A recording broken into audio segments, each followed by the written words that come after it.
If something is going to watch you while you sleep, it'll start by learning how you breathe.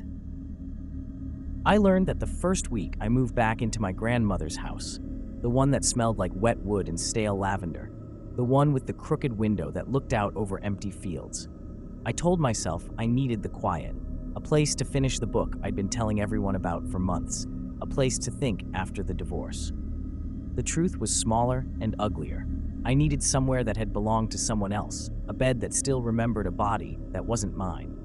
The first night was ordinary enough. Rain kept the world outside a soft, constant hiss. I slept in the room at the back, the one with the single bare bulb and the sagging mattress. Midnight felt like a tide.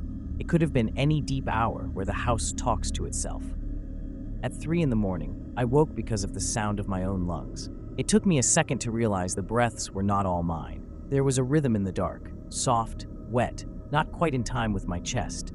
It came from the other side of the bed, a place where there shouldn't be anyone. I lay still, listening as the noise shaped itself, a whisper of fabric, the rustle of long fingers through the sheets, a breath that inhaled like an animal sizing up prey. The air near my face felt colder. The hairs on my forearm prickled into little question marks. The smell came behind it, a faint rot, like leaves folded into a damp attic for too long, threaded with the metallic tang of old coins. I told myself it was a dream. I told myself everything reasonable people whisper when the dark presses close. Windows are shut, doors are locked, my logic is intact. The house, it seemed, kept its own catalog of reasonable lies. On the second night, I found the mark. I woke to sunlight I hadn't expected, the kind that oozes through curtains like a guilty memory. There, on the pillow beside mine, was a shallow print, not the rounded indentation of someone's cheek, but the thin crescent of something long and bony. It was warm to the touch, as if the thing that had left it had just stepped away. I watched it with the stupid hope of betraying my own fear. Maybe a branch, maybe a prank. The print didn't smudge. It didn't belong to any hand I could recognize. I started noticing the small changes. A window that had been latched now slightly ajar, the whisper of dirt dragged across the floor at dawn, the mattress dipping in a slow, patient arc like water filling a vessel. When I pulled the blanket up to my chin, I felt weight settle on the bed. Not heavy, not the weight of a body, but like the pressure of presence itself. My phone told me the time. My body told me the world had tilted. And yet, every morning, nothing was missing. The kitchen table would be exactly where I'd left it. The book on my nightstand lay open to the same sentence. Only the night kept its small notes, its careful experiments. Only the dark took its measurements. That first week, I began to learn the sound of waiting. They say a house can teach you its language if you listen long enough. By the second week, I had stopped pretending I was a student and started answering in the only way the house seemed to understand, with small, frantic concessions. The thing stopped being subtle.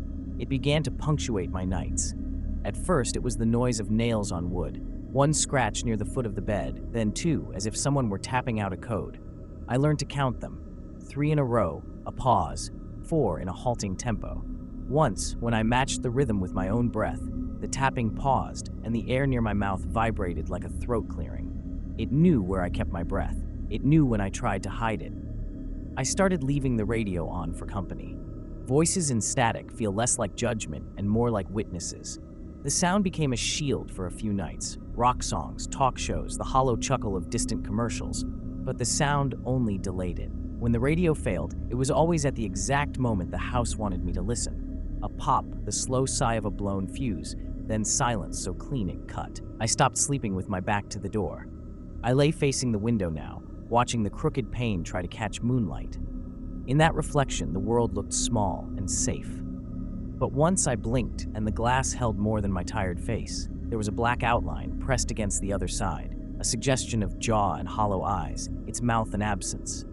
It mimicked me, every twitch, every breath, but wrong. Its chest rose before mine, as if it were stealing the next inhale.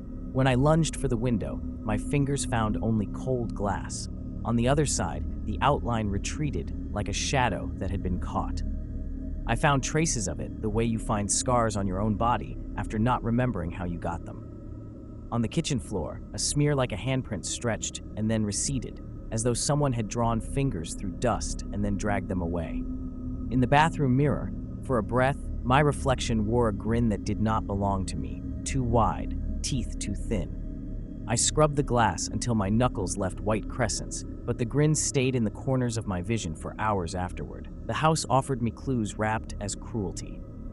An old photograph slid from the back of a drawer one afternoon. My grandmother, at 20, smiling. Beside her, in the dark, a shape leaning that looked disturbingly like the thing that visited me. The handwriting on the back, my grandmother's name, a date, had a second line written in a hand I didn't recognize. Be careful when you sleep. I reread it until the letters wavered. The house was not only a place, it was a story being told over generations, and I had stepped into the middle of a sentence. I tried to leave. I packed a bag and drove until the sky opened and blurred with rain, and then I realized the world outside had its own hush. People looked through me like glass. No one asked where I'd been. No one offered shelter. The house had followed me in ways I couldn't measure. That night, in a motel where the sheets smelled of bleach and other people's fear, I woke to the same rhythm, a soft, wet inhalation at the edge of the bed. It wasn't bound to the walls. It tracked the sound of my lungs. When I returned, the house had rearranged itself further. Doors I'd locked were open. Photographs dangled from nails at odd angles. On my pillow, a new crescent, deeper, colder, and the scent of iron thick in the room. The thing's experiments were getting bolder. It was learning not only how I breathed, but how I remembered. By the third week, my defiance had the texture of old paper, crinkled, brittle, and easy to set alight. I stopped speaking aloud to myself. The silence had become a thing I couldn't afford to waste. I started carrying a small recorder, the kind with a red light that feels honest even when everything else lies. I wanted to prove, if only to the glowing dot on the device, that I hadn't imagined the hand that traced my sheets or the eyes that watched me sleep. The house, predictably, responded with escalation. The nights grew longer, as if the clock were stalling to let the thing take its time. One evening, I found the back bedroom door open, and the air inside blacker than any corner should be. The smell hit me first, iron and wet paper. The memory of coins dropped into a river.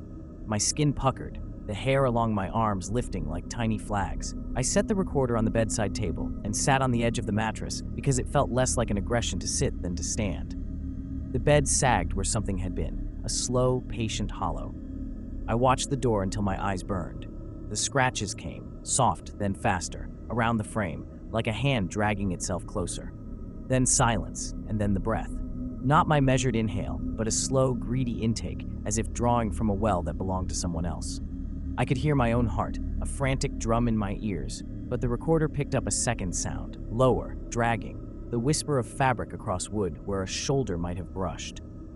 I leaned forward and smelled it again, closer, old paper, lavender, and something fouler, the copper sting of blood that had been left to dry. The recorder's red light blinked on, my pulse hammered, and I realized the thing wasn't only copying me, it was rewriting me.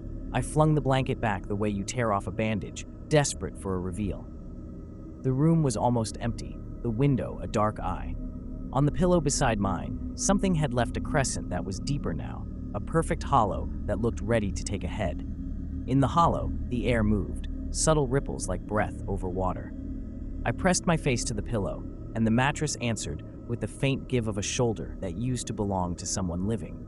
There was a sound like paper being opened and closed, soft pages turning in the dark, followed by a voice that wasn't a voice, a scraping of air that formed syllables I knew from my childhood house. It said my name, the way an insect might tap a code on glass. I threw the lamp, and it broke in a constellation of sharp noises. The room filled with small, bright sounds, the shuffle of nails, the hush of pages, the inhale that matched mine, and then stole the next one. I tried to run, but my legs folded like old rope. The recorder lay on the floor, its red light steady. In its tiny microphone, I could hear myself. A whisper, thin as cigarette smoke, telling a stranger in the dark that it couldn't have me. Then the voice on the other track, patient and close, repeating the confession back to me with perfect accuracy. The last thing I remember before the world narrowed to a single, measured intake was the taste of metal in my mouth, like a key turned in a wet lock, and the pressure of something leaning over my chest, learning the map of my ribs. If you listen to the file I left, there's a gap of silence at the end. But if you sit very still, you can hear the shape of a breath that isn't yours, settling in beside you. It learned to breathe like me.